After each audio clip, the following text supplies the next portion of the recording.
Muy buenas tardes, buen miércoles. Espero que se encuentren muy bien en sus hogares o donde sea que nos estén mirando. ¿Cómo estás tú, Nati?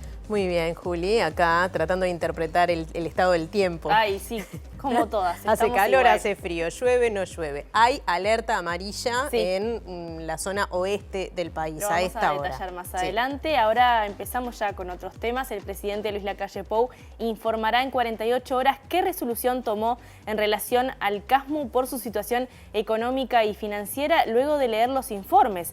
El mandatario se reunió con autoridades de los Ministerios de Salud Pública y Economía y Finanzas, con quienes analizó varios escenarios y, atención, no descartan intervenir el centro asistencial.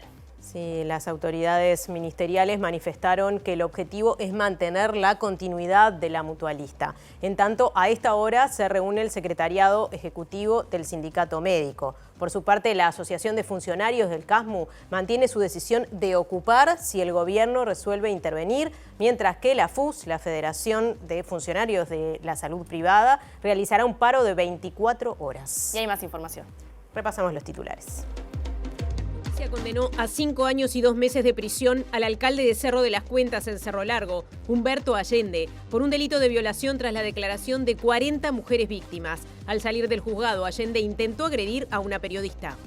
La intendente de Artigas, Elita Volpi, dijo que sacará las horas extras y aseguró que es mentira y una gran injusticia la indagatoria en su contra por estafa y apropiación indebida. Autoridades advierten que unas 20.000 personas viven en residenciales, pero menos del 20% están habilitados, por lo que el MIDES propone avanzar en materia inspectiva. El colectivo de familiares y amigos de Nivia Zabalzagaray realiza un acto a 50 años de su asesinato por la dictadura cívico-militar en 1974, cuando fue secuestrada y torturada en el batallón de ingenieros número 5. Hoy a las 20 horas en el Teatro Solís, la Intendencia de Montevideo declara ciudadana ilustre a la activista y música afro-uruguaya Isabel Chabela Ramírez. El presidente de Venezuela, Nicolás Maduro, aseguró que la advertencia sobre que habrá un baño de sangre en su país si pierde las elecciones presidenciales fue una reflexión y añadió que si alguien se asustó en referencia a Lula, se tome una manzanilla. El primer ministro israelí, Benjamín Netanyahu, pidió ante el Congreso de Estados Unidos más armas para acelerar la lucha contra Hamás en la Franja de Gaza y aseguró que no tiene planes de ocupar el enclave palestino.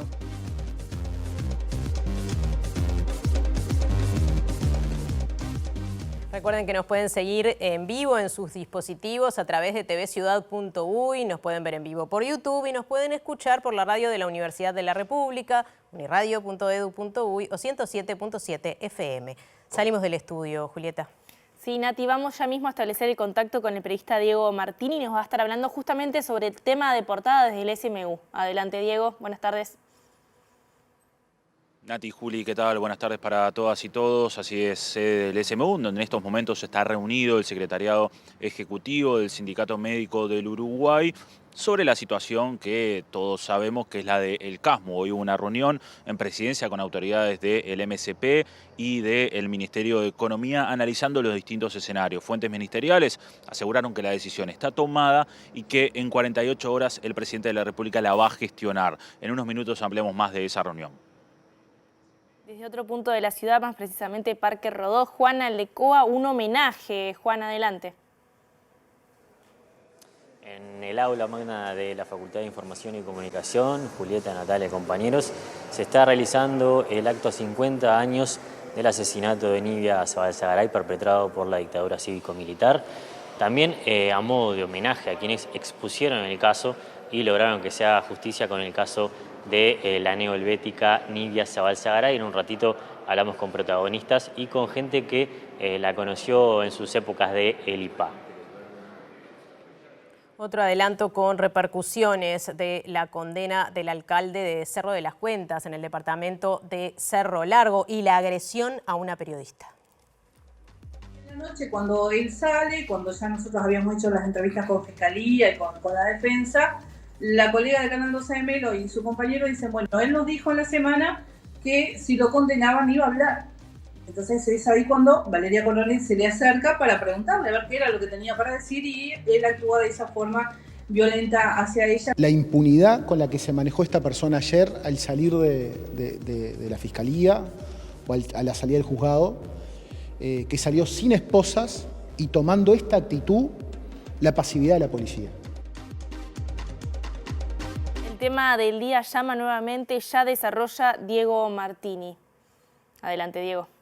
Bien, compañeras, en una reunión que duró aproximadamente 1h30, el presidente de la República recibió autoridades del Ministerio de Salud Pública y autoridades del Ministerio de Economía y Finanzas. También estaba la directora de la JUNASA. Se trabajó y se trató sobre la situación del CASMU, la mutualista que pasa por un momento de crisis económica y que solicitó acceso al fondo de garantía. Y esto obviamente recibió también un informe que hizo el propio CASMU a las autoridades del MSP, encabezadas por la ministra Karina Rando, para ver si le correspondía el fondo de garantía, algo que estaba siendo estudiado. El presidente de la República ya tiene una decisión tomada sobre esto y ya anunció que de hecho la tenía tomada. Hoy se habló en esa reunión de los posibles escenarios a llevar adelante en el CASMU, pero el presidente tiene la resolución tomada y todo indica que se va a dar una intervención del CASMU. Lo que significa una intervención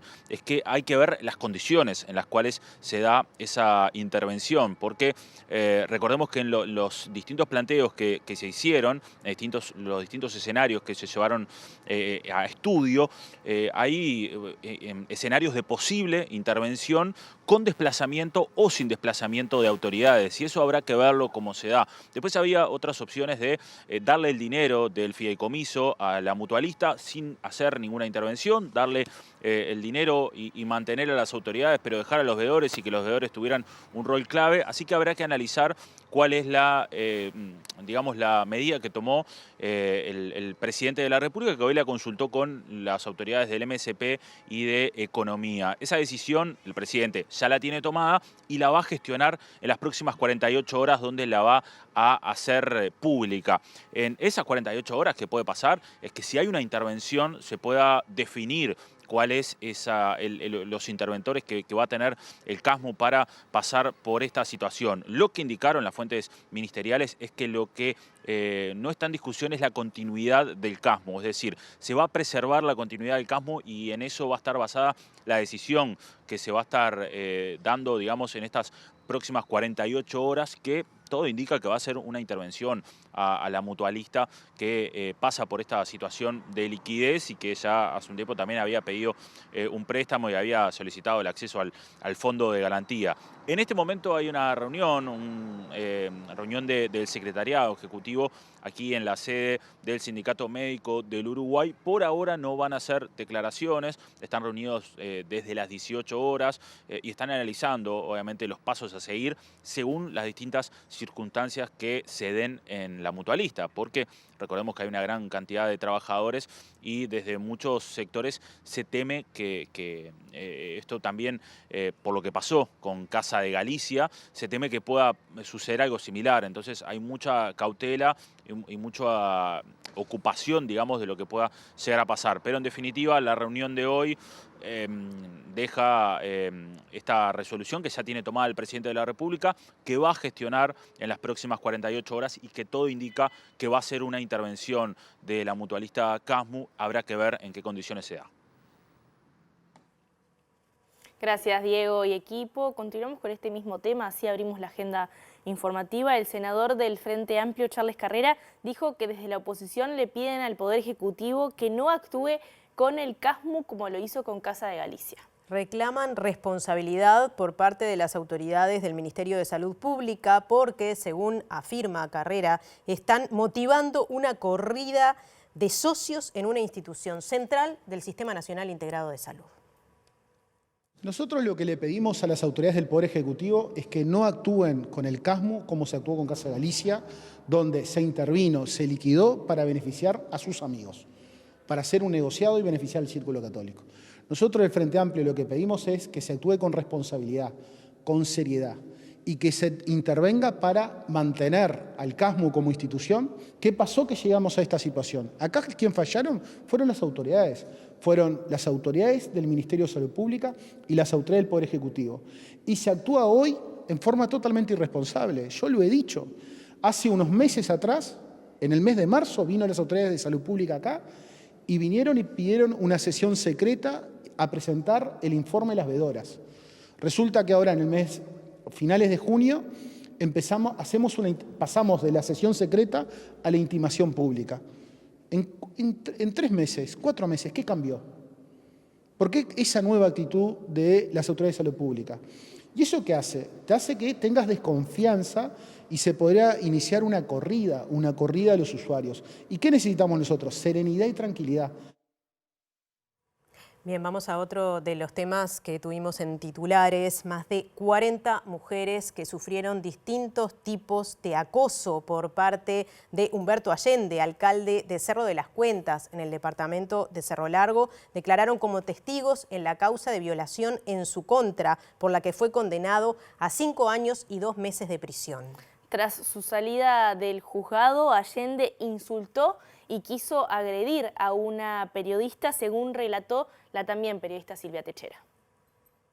Más de 40 testigos declararon en este caso, mujeres que tuvieron diferentes momentos de algún tipo de acoso con este hombre. Y el año pasado, en 2023, un señor de 78 años presenta una denuncia por lesiones personales. Ayer se produce la sentencia a cargo de la jueza de primer turno de Melo, en donde se le da esta pena de 5 años y 2 meses. Hay una ventana de 15 días donde van a poder apelar, por lo cual se le pone una medida cautelar de arresto domiciliario total con tobillera electrónica. Si en estos 15 días la defensa no apela, automáticamente Allende irá a la cárcel. El abogado ayer de la señora, de la víctima, nos relataba la situación que vivió esta mujer, ¿no? Los momentos que pasó, el desarraigo, se tuvo que ir del lugar, la humillación y todo lo que ha impactado en su vida personal. En la tarde, el alcalde ya había salido del juzgado y se dirigió a periodistas que allí cubrían en actitud desafiante, una actitud de hostilidad que se registró desde que fue imputado en la causa, por la que hoy está sentenciado. Sale hacia la parte exterior del juzgado, cuando ve que estábamos allí registrando su imagen, se golpea el pecho y nos grita, aquí estoy, de una forma desafiante. Eso fue en la tarde. Y en la noche, cuando él sale, cuando ya nosotros habíamos hecho las entrevistas con Fiscalía y con la defensa, la colega de Canal 12 de Melo y su compañero dicen, bueno, él nos dijo en la semana que si lo condenaban iba a hablar. Entonces es ahí cuando Valeria Coronel se le acerca para preguntarle a ver qué era lo que tenía para decir, y él actúa de esa forma violenta hacia ella con insultos, y bueno, lo que hicimos fue registrar ese momento. Y el intendente de Cerro Largo, José Yurramendi, informó a distintos medios en la jornada de hoy que le solicitó la renuncia a este alcalde. Él igualmente ya había solicitado licencia. Había solicitado licencia al Partido Nacional, pero seguía en actividad en la alcaldía. Vamos a ver qué sucede en las próximas horas. Luego de esta situación, el senador Frente Amplista, Charles Carrera, informó que su partido quiere conocer el protocolo que debe cumplirse a la salida de los juzgados. Además, el Ministerio del Interior dispuso una investigación administrativa para identificar si hubo irregularidades. La impunidad con la que se manejó esta persona ayer al salir de la Fiscalía o a la salida del juzgado, que salió sin esposas y tomando esta actitud, la pasividad de la policía. Por eso hicimos un pedido de informes al Ministerio del Interior, porque queremos saber realmente cuál es el protocolo que se aplica ante estos casos y que no haya actuado la policía. Acá, sin lugar a dudas, hay una responsabilidad del mando y hay una responsabilidad de las autoridades judiciales que tienen que intervenir en este caso. Cuando Frente Amplio habla de falta de profesionalización en la policía, ¿este es un caso? Ese es un claro ejemplo de falta de profesionalización de la policía. Y por eso es tan importante la responsabilidad del mando sobre la fuerza. Es decir, ¿qué protocolo se está aplicando ante esa situación? Y en ese sentido es lo que estamos planteando y estamos preguntando. Esto no se resuelve solamente con renuncias, porque en cualquier momento vamos a ver que esta persona ya renunció al Partido Nacional y los ámbitos de conducta del Partido Nacional no actúan. Y lo que hay que ver acá es que hay que tratar de cambiar el accionar del Partido Nacional y que se haga responsable de las personas que ponen las listas y que ponen los lugares de definición de las políticas públicas. Porque en definitiva lo que termina pasando es que esto daña a toda la colectividad, daña a toda la población en su conjunto. Y ahora les comentamos que el alcalde de Cerro de las Cuentas, que fue procesado, fue condenado por violación y con causas pendientes por el mismo delito y por agresión, militó activamente por el Partido Nacional en las recientes internas del 30 de junio. Integró la lista 3 del Partido Nacional en Cerro Largo apoyando a Sergio Botana y a Álvaro Delgado.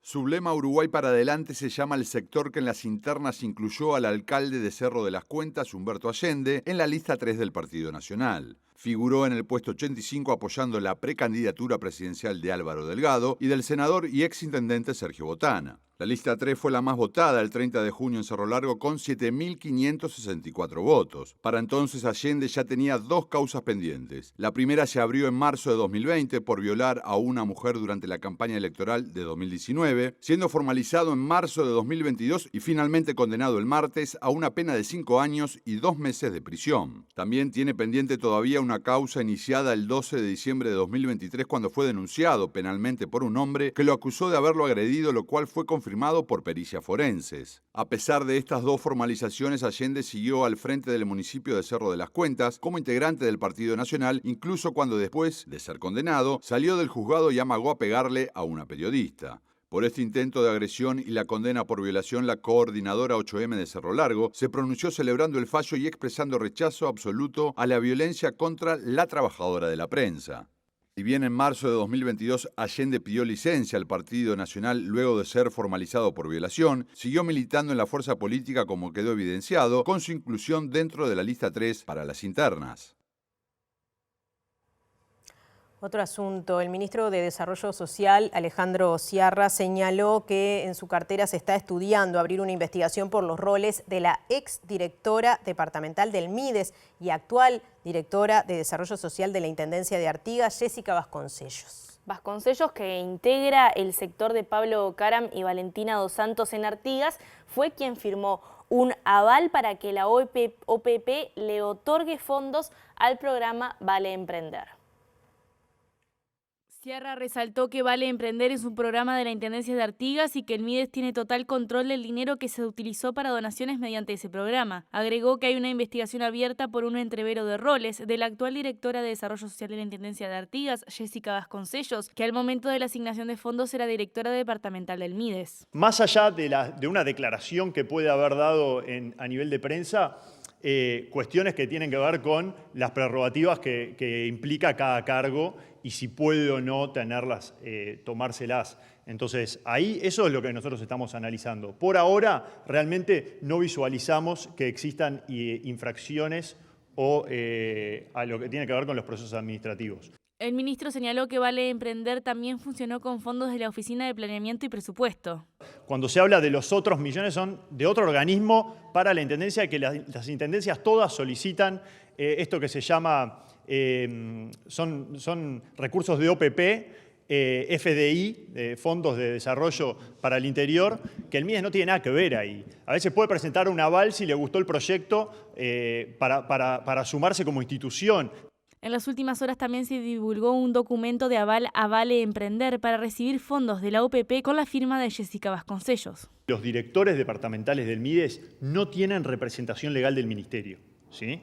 La representación legal del Ministerio la ejerce el ministro y en atribuciones delegadas la directora general. Entonces, una nota que puede haber firmado un director departamental no es legalmente vinculante. Eso es lo más importante.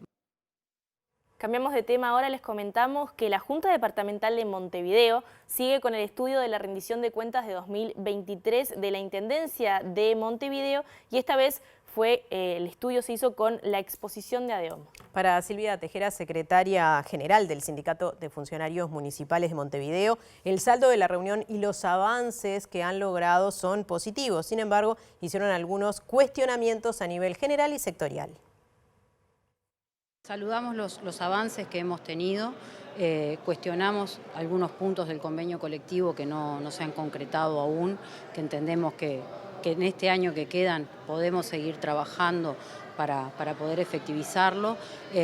Bueno, hicimos cuestionamientos a nivel general, después a niveles sectoriales y bueno, después como en cada instancia que venimos a la Junta se da el intercambio de preguntas y respuestas, pero creo que estuvo realmente, o sea, digo, preguntas muy concretas en las que pudimos dar respuestas y argumentos y bueno, quedamos como siempre a la espera de que después que pase toda la ronda desde la parte de la Intendencia de Montevideo, a ser citados nuevamente y poder evacuar nuevas dudas. Tuvieron preguntas de la reestructura de limpieza, de la situación de los camiones, que a ver, si bien es una discusión que se viene dando en este año, los camiones llegaron sobre fin de año, entonces bueno, nosotros en nuestra propia presentación, a ver, saludamos la llegada de los camiones, tanto los de los levanta contenedores como los de levante traseros, pero fuimos críticos también en parte de lo que implicó esa compra, que bueno, que entendemos que si los trabajadores hubiésemos participado, hubiese sido mucho más efectiva, no hubiésemos tenido estos problemas y bueno, y reivindicamos una vez más la importancia de que los procesos de compra y licitación participen los compañeros técnico-prevencionistas e integrantes de ADIOM para poder dar la perspectiva desde la salud y seguridad laboral y desde los trabajadores que son los que hacen la tarea. Y Silvia Tejera, quien veíamos recién, secretaria general de ADEOM, dijo que siguen discutiendo el artículo 96 de la rendición de cuentas que establece que la recaudación de la comuna en 2024 y 2025 impacte en recursos para incrementos salariales, ingreso de personal y extensión de los compromisos de gestión. Para Tejera, justamente el mayor problema de la Intendencia son las tercerizaciones. Estamos discutiendo el tema de un punto del convenio colectivo que era la distribución del 40% del superávit de la Intendencia, de la diferencia entre los ingresos percibidos en el 2019 y 2023. Somos críticos con algunos rubros que incluyen como parte de gasto de ese 40%, pero digo, no hemos tenido, o sea, una definición ni una discusión en el Ejecutivo sobre el tema del déficit de la Intendencia, porque bueno, entendemos que más allá de lo que uno pueda llegar a cuestionar, sí lo podemos llegar a relacionar con algo que el sindicato es crítico, que es la tercerización de servicios, que como siempre reivindicamos que la tarea hecha con mano de obra municipal es más barata y de mejor calidad, pero no hemos dado una discusión profunda del número en general. Desde la parte económica estamos encarando la situación del 40% del superávit para buscar una compensación para los trabajadores. Y de una punta a la otra del país, Nati, sí. Y seguimos hablando de comunas, porque la nueva intendenta de Artigas, Elita Volpi, brindó sus primeras declaraciones tras asumir en lugar de Pablo Caram y comunicó que eliminó las horas extra y aseguró que en su gestión respetará las reglamentaciones. Según dijo, las horas extras serán para servicios esenciales y a partir del 1 de agosto deberán estar debidamente justificadas y aprobadas. En cuanto a la institución, ella la voy a llevar adelante con toda la entereza que me caracteriza, respetando reglamentaciones. Ayer mismo ya saqué 2 resoluciones donde se sacaron totalmente las horas extras. Quedaron solo, a partir de ayer, quedaron hasta el 1 de agosto, hasta el 1 de agosto solo los servicios esenciales con hora extra. A partir del 1 de agosto, el director de cada área debe hacer una nota justificando las horas extras necesarias y para qué se van a utilizar para que sean autorizadas. Con respecto a su situación ante la justicia en relación a una indagatoria en su contra por estafa y apropiación indebida, Volpi declaró: En lo personal, la gente se preocupa bastante con mi situación en forma equivocada, me parece. La situación es así, se hizo una denuncia en el 2020, como cualquier profesional lo tiene y como muchos colegas han pasado por eso. El problema mío es la exposición. En el 2022 se archivó con fundamento, punto por punto, en el cual la actuación de los profesionales había sido buena. Obviamente los abogados volvieron a pedir la revisión. Las personas que me quieren y me conocen saben que es mentira y que fue una gran injusticia, y los que quieren creer, aunque la justicia se expida, van a creer que soy una sinvergüenza. Entonces, a mí no me preocupa.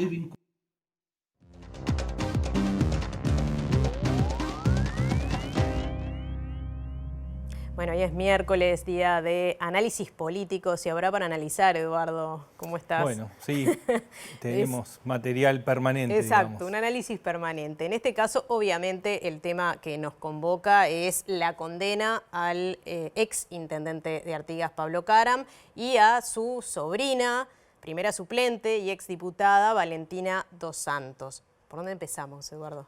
Bueno, lo primero es que tenemos un hecho efectivo frente a la justicia. Eso es lo nuevo. En realidad, el tema Artigas y el manejo de la Intendencia de Artigas ya estuvo hace un poco más de un mes arriba de la mesa, 2 meses casi, ya directamente con este caso específico. Sí, bueno, hace un año está circulando el recibo de sueldo de otra de las condenadas, esposa del secretario general de la Intendencia. Sí, ¿no? eso ya, ya lleva un tiempo, pero además, en la campaña electoral pasada, ya estuvo arriba de la mesa el tema de los cargos de designación directa, las formas de utilización de recursos. Es decir, no es nuevo, o sea, no puede sorprender a nadie, sí, en todo caso, cómo termina, pero no qué es lo que sucedía. Entonces, el primer tema pasa por ahí, es decir, no es un tema novedoso. El otro es que, por las propias declaraciones que hacían antes, durante e incluso después, quienes están involucrados en este caso no consideraban que estuvieran cometiendo un delito. Es, de alguna forma, tiene que ver con cómo se concibe el uso de dineros públicos y cómo se concibe la función pública, donde está involucrado las formas clientelares de política como naturalizadas. Y eso estaba arriba de la mesa y estaba puesto además en palabras en esa forma. Es decir, no era casual, no es una cuestión que se buscó esconder. Porque claramente no se buscó esconder. No, y de hecho hay publicaciones permanentes en redes sociales que mostraban cómo se usaba el dinero público para llevar adelante determinados programas que claramente no estaban dentro de la reglamentación. Sí, ¿no? Estamos hablando en pago irregular, solamente en pago irregular de horas extras, $8 millones en un departamento como Artigas, ¿no? El más pobre del país. Es mucho dinero que se manejó en forma clientelar, claramente, donde hubo nepotismo, donde hubo uso discrecional del dinero público y donde claramente hubo corrupción. Y acá hay un cambio interesante para ver también en cómo el propio o figuras del Partido Nacional utilizan ese mismo término para referirse a este caso. Ahora, no lo utilizan también para decir es el primer caso de corrupción. Exactamente, están las dos cosas, ¿no? Por un lado es llamarlo por su nombre, pero por otro lado encapsular el hecho de corrupción como este. Hay otros hechos que no están probados o que no pueden ser catalogados directamente como corrupción, pero sí, por lo menos, cuestiones que tienen de alguna forma discutible desde el punto de vista moral o ético, y algunos están en la justicia todavía y no han sido dilucidados. Entonces, de alguna forma, llamar a este como el único caso de corrupción también tiene que ver con encapsularlo ahí y al resto dejarlos fuera, el resto de los casos que están en discusión pública hace un tiempo, ¿no? Sí. Bueno, lo otro tiene que ver también cómo de alguna forma se termina tratando de cerrar todos estos casos a partir de la renuncia. O sea, la renuncia es el punto cúlmine. El pedido de renuncia. Ni siquiera hay una expulsión, ¿no? No, en algún otro caso hubo, en estos últimos no hubo pedido de expulsión, no hubo expulsión, hubo sí pedidos de renuncia, pero por otro lado se lleva a la idea de que la renuncia es un bien a valorar, ¿no? Claro. Y como lo valorable es la renuncia en sí misma y dejar de lado cuáles son las causas que llevaron a esa renuncia. Bueno, vimos hasta elogiar a Pablo Iturralde, ¿no? Cuando era presidente del directorio del Partido Nacional, porque había renunciado. Era algo muy positivo que hubiera renunciado. Sí, ¿no? pero sucedió cuando los ministros también renunciaron, ¿no? Es decir, hay como de alguna forma llevar adelante una política donde la renuncia es algo valorado positivamente, llevarlo a ese punto, y ese es la máxima decisión que puede tomar alguien es renunciar, y eso de alguna forma exime de responsabilidades de cuáles son las causas que llevan a la renuncia. El motivo central, ¿no? Porque el tema es, la renuncia pasa a ser accesoria luego de que se conocen determinadas cosas. Claro, la renuncia pasa por algo. Bueno, también, ese algo es lo que se deja de lado cuando se centra en la renuncia las explicaciones, ¿no? Y eso ha sido bastante recurrente a lo largo de este gobierno.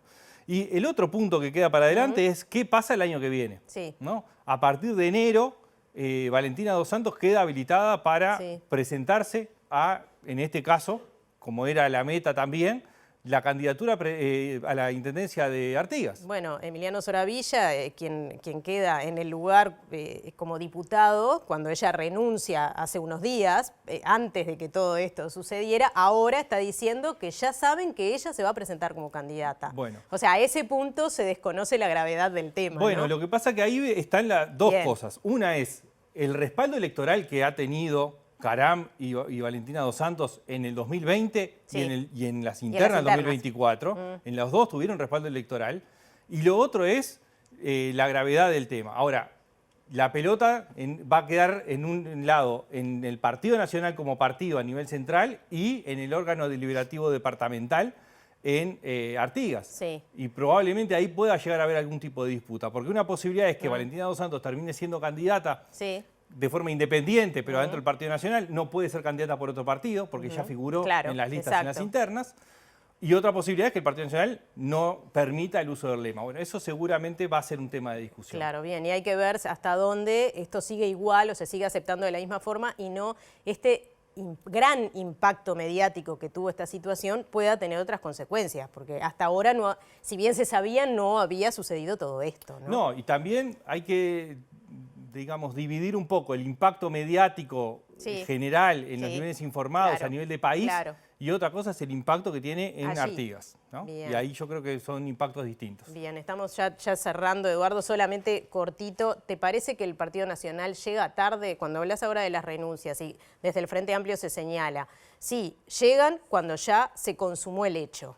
Bueno, sí. A ver, la diferencia quizás es que es tarde para llegar y actúa rápido cuando ya está el tema arriba de la mesa. Es decir, lo que el Partido Nacional ha hecho, y desde el gobierno también durante todo este periodo, es cuando el tema surge se corta rápido.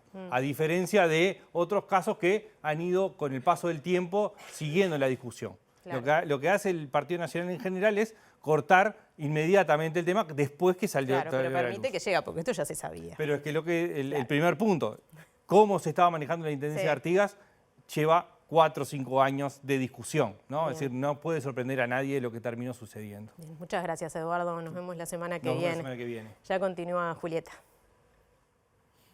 Vamos con otro tema. Les comentamos que en esta jornada se reunieron autoridades del MIDES, Salud Pública, ACE, BPS, bomberos, asociaciones también de residenciales privados para hablar sobre la regulación de los hogares residenciales. Se calcula que unas 20.000 personas viven en residenciales, pero menos del 20% están habilitados, por lo que el MIDES propone avanzar en materia inspectiva. Fue una reunión realmente muy productiva de casi 2 horas de duración, en la cual cada uno expuso los problemas y las soluciones que entiende pertinentes.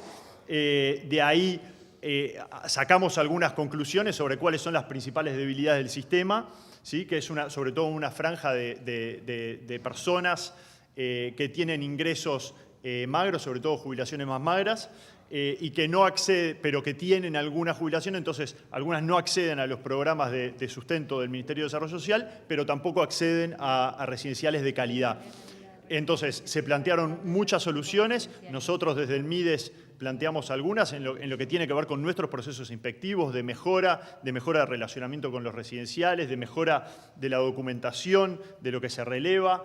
El Ministerio del Interior también vino con algunas propuestas en las cuales se están trabajando ya desde antes de estos sucesos y también de incorporarse con bomberos que tiene presencia en toda la localidad del país, a las inspecciones que realicen MIDES y MSP juntos. Entonces, un tema también de confluir, de aunar fuerzas y de llegar con más determinación a todos los residenciales del país. Y representantes de las asociaciones de residenciales valoraron el encuentro interinstitucional para analizar la situación de estos establecimientos. Tras esta reunión insistieron en que no puede abrir ni un solo residencial más que no cuente con la habilitación de bomberos. El Ministerio lo que nos dice es, nosotros no estamos de acuerdo, Integra Residenciales, en que se subsidien las empresas. Hay que subsidiar a las personas, porque mientras sigan habiendo jubilaciones tan pobres, pensiones y lo que sea, van a seguir existiendo los residenciales de bajos recursos porque esas personas no tienen cómo llegar. Entonces, cuando el Estado subvencione a las personas, Lo que le falta, como en el primer mundo, lo ponga, se van a erradicar los residenciales de bajos recursos, porque usted va a tener a su mamá o a su papá o a quien sea, va a decir, elijo este porque tengo 15.000 pesos, pero los otros 30 el Estado me los da. Entonces no van a tener clientes los residenciales de bajos recursos. ¿Qué es lo que pasa? Que me dirán si cumplen una función social, no cumplen una función social, cumplen una función económica para sí y cortan en el hilo más débil, que es el anciano, en la seguridad del anciano. Eso no puede seguir existir. No puede abrir un residencial más sin el trámite de bomberos y con los elementos primarios para hacerle frente a esto. Después venimos con la parte social, todo bien, pero bomberos es una prioridad. Presenta Antel. Antel cumple 50 años y lo festeja con 50% de descuento en sus planes móviles para empresas. 50 años del asesinato de Nivia Zabalzagaray y hay un evento, justamente un homenaje en la Facultad de Información y Comunicación. Allí está Juan Aldecoa, que tenía prometido una entrevista. Adelante, Juan. Así es, Julieta. El colectivo de amigos y familiares de Nivia Zabalzagaray Curuchet convocó a un homenaje en el aula magna de la Facultad de Información y Comunicación, también a algunos expositores, como por ejemplo el rector de la Universidad de la República, Rodrigo Arim, Marcos Carámbula, quien se dice desde el entorno de quienes conocían a Nivia, de quienes fueron también compañeras y compañeros de ella en el Instituto de Profesores Artigas en el 74, previo a que la dictadura militar la asesinara, fue Carámbula muy importante para el descubrimiento y para que se expusiera ese caso, porque decían que Nivia se había suicidado y en realidad la había matado la dictadura cívico-militar el 29 de junio de 1974, un año después del comienzo de la dictadura en nuestro país. Hablamos con Liliana Bardallo, quien fue compañera no de generación, pero sí del IPA. Liliana es docente de filosofía y compartió muchos momentos con Nivia Zabalzagaray, no en su generación, pero sí en el entorno del IPA, la llegó a conocer. También nos contaba un ratito antes Antonia Yáñez, quien ya había hablado con MB Noticias en estos últimos días, que de la importancia de este homenaje, al igual que lo dice Bardallo, de 50 años después, 50 años más viejas y más viejos, quienes estábamos alrededor de Nivia, pueda mostrarse todo lo que ha sucedido, sobre todo a los negacionistas. Escuchemos y veamos a Liliana Bardallo cómo recordaba ella a Nivia en esas épocas previo a que la asesinaran, y además Bardallo nos cuenta que cuando se enteró de la noticia también estaba detenida. Fue un golpe muy importante para nosotros, que éramos estudiantes del IPA en aquella época, o sea, en el 74 justamente. Veníamos de haber tenido, todos el golpe de Estado. Y bueno, y Nivia era una persona muy querible, o sea, todas las personas que la conocimos coincidimos en que era una persona alegre, inteligente, muy comprometida con lo que hacía, por ejemplo, con la educación, ¿no? O sea, se acababa de recibir. Entonces, para todos nosotros fue una cosa muy fuerte el hecho de que, de buenas a primeras la llevaran detenida y la mataran, ¿no? Estando detenida yo me enteré de eso y bueno, yo tengo incluso un libro escrito en el cual digo esto, que cuando me enteré, que yo estaba incomunicada, o sea que yo dije, no, esto no puede ser, porque como me dicen que Nivia se suicidó, y para mí las dos cosas no cabían en la misma frase. Fue una cuestión que realmente y costó que se hiciera algo de justicia. O sea que creo que es importante, en función de esa justicia, creo que es importante que por lo menos a los 50 años la recordemos. Presentó Antel. Antel cumple 50 años y lo festeja con 50% de descuento en sus planes móviles para empresas. Cambiamos de tema, Nati. Sindicatos de personas vinculadas al trabajo sexual se reunieron con los diputados María Eugenia Rosselló del Partido Colorado y Pedro Gisdonian del Partido Nacional para exponer las modificaciones que consideran necesarias realizarle al proyecto de ley sobre tutela del trabajo sexual. La iniciativa legislativa propone derogar la ley 17.515, aprobada en 2002, y redactar otra que mejore la protección de las personas que ejercen este tipo de trabajo.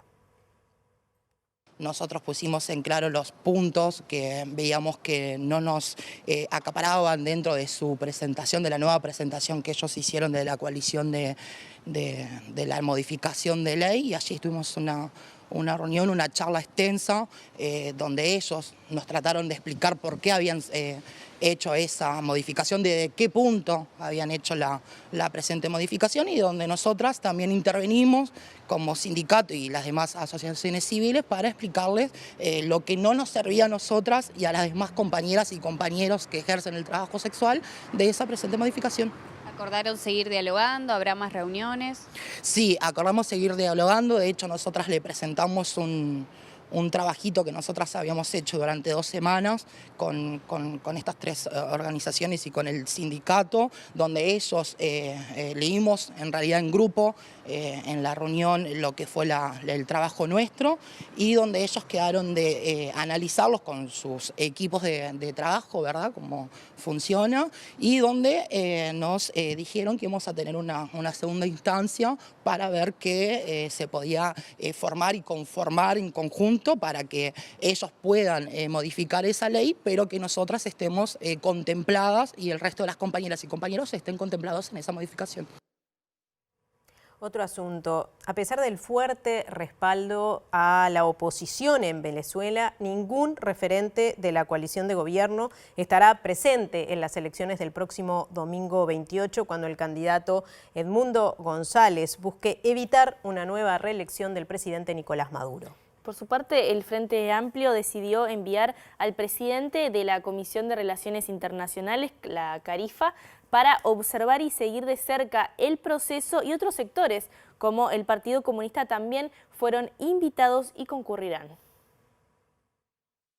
Para poder opinar hay que estar, dijeron a MBD Noticias desde el Frente Amplio, al confirmar que Pablo Álvarez, presidente de la CARIFA, estará en Venezuela cuando se abran las urnas, luego de que el Secretariado Ejecutivo aceptara la invitación cursada por el Partido Socialista Unido de Venezuela.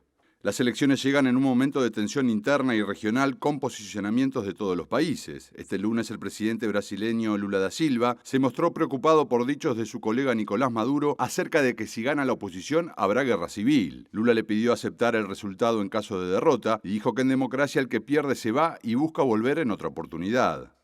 Por su parte, el viernes 19, el gobierno uruguayo había suscrito una carta junto con Paraguay, Argentina, Costa Rica y Guatemala, exhortando al presidente Maduro a garantizar que el resultado de la elección sea el fiel reflejo de la soberanía popular. En este contexto, las fuentes explicaron que a su regreso Álvarez entregará un informe al Frente Amplio que servirá de base para la posición de la fuerza política en plena campaña electoral y en un tema que divide aguas en la coalición. Los que no estarán presentes, según fuentes blancas y coloradas consultadas por MBD Noticias, serán el Partido Nacional y el Partido Colorado, que pese a brindar fuerte apoyo desde hace varios años a la oposición venezolana y definen a Maduro como un dictador, no fueron invitados y por tanto no tendrán presencia durante los comicios. Nati, el gobierno de Venezuela aceptó en los últimos días la nueva representación diplomática del Uruguay. El 10 de julio, el embajador Iván Gil recibió a la embajadora Silvana Montes de Oca y aceptó las cartas credenciales. La diplomática había recibido la venia del Senado en abril, luego de la renuncia presentada por Eber da Rosa, que había asumido el cargo en junio de 2023, siendo el primer embajador en Venezuela en 7 años, luego de que la embajada quedara acéfala durante el segundo mandato de Tabaré Vázquez. Mercado Agrícola de Montevideo. En el corazón de un barrio donde late la ciudad. Mercado de Historias. Mercado de Historia.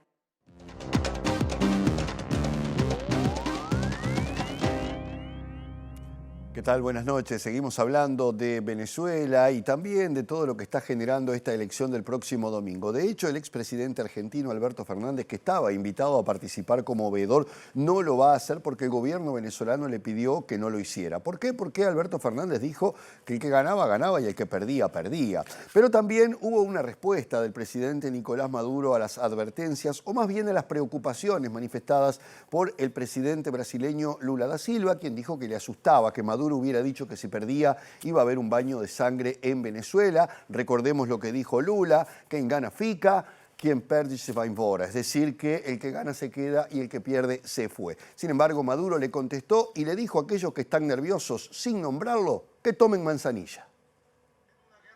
El mandatario venezolano respondió así a las declaraciones de su homólogo de Brasil, Lula da Silva, sin mencionarlo directamente, quien dijo haberse asustado cuando Maduro afirmó que si pierde las elecciones del domingo habrá un baño de sangre, en un intento, según la oposición, de provocar la abstención entre quienes abogan por sacarlo del gobierno. Yo dije que sí, negado y transmutado, la derecha extremista, bolsonarista, seguidores de Milei y de Hitler, llegaran al poder político en Venezuela, vendría un baño de sangre. Yo no dije mentiras, solo hice una reflexión. El que se asustó, que se tome una manzanilla. Maduro reiteró que continuará al frente del poder y sostuvo que ha salvado a Venezuela de una guerra civil varias veces, sin detallar en qué momentos y circunstancias. Lula, quien no ha ocultado en los últimos meses sus diferencias con el mandatario venezolano, sostuvo que conversó 2 veces con Maduro para advertirle que si quiere contribuir a resolver el problema de crecimiento de Venezuela y la vuelta de los que se fueron, tiene que respetar el proceso democrático. Brasil enviará a Venezuela 2 observadores de la justicia electoral para los comicios presidenciales, así como el ex canciller y actual asesor de asuntos internacionales, Celso Amorim. Y en medio de la agitación que vive Estados Unidos por los temas electorales ya conocidos, el primer ministro israelí Benjamín Netanyahu llegó a Estados Unidos para reunirse con el presidente Biden, hecho que va a ocurrir mañana y el próximo viernes con el candidato republicano Donald Trump. Hoy, en medio de protestas, de represión policial, de gas pimienta, compareció ante las 2 cámaras del Congreso de los Estados Unidos para manifestar una vez más en su 4ª visita la necesidad de que Estados Unidos siga aportando armas para Israel para poder terminar lo más rápido posible con el tema de Hamás. Necesitamos que nos den las herramientas más rápido y terminaremos el trabajo más rápido, expresó el primer ministro israelí en referencia a la necesidad de armas estadounidenses, a pesar de haber criticado recientemente a la administración de Joe Biden por bloquear un envío de bombas a Israel. Netanyahu planteó que después de la guerra podría existir una zona desmilitarizada en Gaza administrada por autoridades civiles palestinas, pero rodeada por un cerco de control militar israelí, aunque el primer ministro no hizo ninguna referencia a la formación de un gobierno único para la Franja y Cisjordania, ni a la creación de un Estado palestino independiente, que son los planes oficiales de Estados Unidos. Netanyahu fue invitado a su 4º discurso ante el Congreso de Estados Unidos por parte del Partido Republicano, en una muestra de apoyo ante las tensiones desatadas entre la administración Biden y el gobierno de Netanyahu por la forma en que Israel conduce la ofensiva contra Hamás. A pesar de ser el mayor aliado y proveedor de armas a Israel, el gobierno de Estados Unidos ha sido crítico con los bombardeos israelíes sobre zonas densamente pobladas, los ataques a hospitales y las restricciones a la entrada de ayuda humanitaria en el enclave palestino. 5 agencias de la ONU, entre ellas la FAO, la Organización Mundial de la Salud y también la OPS, han estado planteando la situación de hambruna en el mundo durante el año 2023. 733 millones de personas la han padecido, un 9% de la población mundial. Las guerras, el cambio climático, la geopolítica y otros aspectos son los que dan cuenta de esta situación, donde el hambre aumenta en África, se mantiene en el continente asiático y disminuye un poco en América Latina, excepto en el Caribe. El hambre no retrocedió en 2023 y afectó a 733 millones de personas, más de un 9% de la población mundial, debido a la persistencia de las guerras y de las dificultades económicas y al cambio climático, indicó hoy un informe elaborado por 5 agencias de la ONU. El informe sobre el estado de la seguridad alimentaria y la nutrición en el mundo fue presentado en Río de Janeiro, coincidiendo con las reuniones ministeriales del G20, y muestra un escenario global alarmante en el que 1 de cada 11 personas pasó hambre el año pasado. Como era previsible, la situación no es la misma en todo el mundo, ya que mientras el número de personas que pasan hambre sigue aumentando en África, donde lo sufre un 20,4% de la población, se estabilizó en Asia en un 8,1% y experimenta una reducción en Latinoamérica del 6,2%, salvo en la región del Caribe. Según los expertos, las guerras, las dificultades económicas y los fenómenos climáticos extremos han impedido que el hambre retrocediera en 2023 y las tensiones geopolíticas juegan un papel con conflictos que no van a desaparecer y el cambio climático empieza a golpear con fuerza en todos los continentes, señala el documento. Este fin de semana, en el marco de los 300 años de Montevideo, se celebrará en el Antel Arena con entrada libre el Festival Lágrima Ríos. Sí, MB Noticias conversó con Leticia Rodríguez, Federico Graña de la Intendencia de Montevideo sobre la génesis y la grilla del proyecto. Además, parte del festival será transmitido ambos días en la pantalla de TV Ciudad. En el marco de lo que tiene que ver con 300 años, los compañeros y compañeras de los equipos generan esta propuesta y sobre todo Fede trabajándolo en articulación con nosotros, que ya viene trabajando desde hace mucho tiempo, pero donde se profundiza una acción que quizás sea una de las acciones más importantes del año en el sentido de lo que tiene que ver con las comunidades afro, que tiene que ver también con una demanda que ha habido en todos estos años de poder generar un festival de amplia visibilidad. No es que antes no los hubiera, pero no desde este reconocimiento también de lo que implican los gobiernos municipales. Y en ese sentido, reconocer desde el principio ese trazo de la historia y tener la oportunidad de celebrarlo con actividades académicas, con emprendimientos, con todo lo que tiene que ver también con el arte en general, como las intervenciones que van a haber de Hermosa Intervención, y ni hablar de la grilla que vamos a tener en la noche, es una oportunidad maravillosa que, bueno, tiene en sí el trabajo y la dedicación de muchas de nuestras compañeras que también tienen que ver con el activismo social. Abrimos el sábado a las 5:30 con Eduardo Daluz, Chabela Ramírez y Néstor Silva. Después viene Sarmo Cocoa, después Facundo Balta, después Sofía Alves, está Rubén Rada y cerramos con La Caliente. El domingo abrimos a las 5 con Darío Piris, después viene Julieta Rada, después Hijo de la Diáspora, Emicida, que es el cantante que viene de Brasil, y cerramos con La Nueva Escuela. Y además de gratuita, no hay que sacar nada por ticket Antel, hay que ir al Antel Arena y llegar. Obviamente tenemos una capacidad limitada, o sea que es importante también cuanto antes llegar, porque en algún momento, si superamos esa capacidad, bueno, no se va a poder ingresar. Igual normalmente la gente no se queda a todos los espectáculos y obviamente que se va a poder ir entrando y saliendo. Bien, y antes de despedirnos les contamos sobre una noticia que publicó hace minutos el diario El Observador, en donde allí afirma que el Tribunal de Cuentas comprobó irregularidades en el pago de horas extras en la Intendencia de Artigas.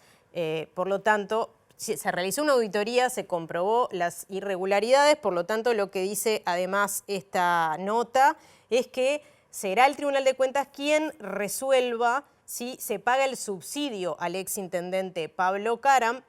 Él tiene el derecho, o tendría, de solicitar este subsidio por haber renunciado a su cargo, pero ante esta situación, en el caso de que lo solicitara, sería el Tribunal de Cuentas el que debería habilitar el pago de ese subsidio, que sería del 85% del sueldo durante un año a partir del momento en el que renunció. Lo tiene que presentar ante la Junta Departamental y es la Junta entonces la que tiene que consultar al Tribunal de Cuentas. Sí, vamos a ampliar esta información mañana de todas maneras. Ahora vamos al estado del tiempo y atención porque hay una alerta amarilla que está vigente en este momento. Se va a actualizar esta noche a las 22:30 horas. Está para el oeste, suroeste de nuestro país. Abarca a Montevideo y gran parte de la zona oeste, incluso hasta Salto. Así que atención porque esta alerta meteorológica amarilla habla de un frente frío asociado a una masa de aire húmeda y también tormentas, algunas particularmente fuertes. Bien, Bueno, y por aquí, por esta zona, no hay demasiada probabilidad de precipitaciones. Creo que algo en alguna hora de la próxima jornada, jueves 25 de julio, algo nuboso, la mínima será de 8 grados y la máxima de 16. Comienza a descender la temperatura. Y el viernes 26 de julio, la mínima de 7 y la máxima de 17, al igual que el jueves. El viernes no hay probabilidad de lluvias. Bien. Bueno, ahora sí nos despedimos y les decimos como todos los días que se queden en la pantalla de TV Ciudad porque ya viene Lado B. Nos reencontramos mañana. Hasta mañana. Hasta mañana.